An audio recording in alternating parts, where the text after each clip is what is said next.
Hey guys, it is Chef Alan with Good Plant Life, and today I'm going to be showing you how to make an easy, ooey gooey, chocolatey, vegan, gluten-free oat flour cake. Let's go. Start off with some oat flour, some baking soda, a little bit of ginger, some cinnamon, some clove, some allspice, pinch of sea salt, and some nutmeg. Give that a good little stir there, mix it all together.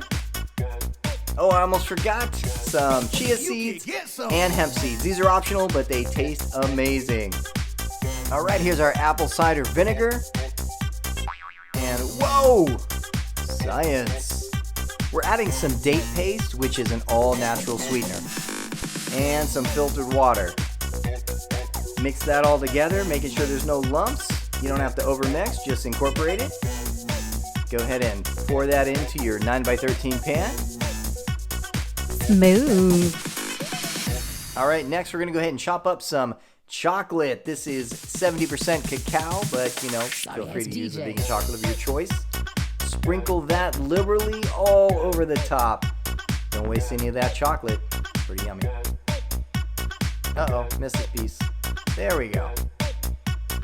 Next, you're going to pop it in the oven at 350 for about 25 to 30 minutes. Let your chocolatey baked masterpiece cool before slicing up and sharing with family and friends. Or eat it all yourself. I'm not going to judge you. Thanks for watching, and if you like this content, please like and subscribe to see more. See you next time.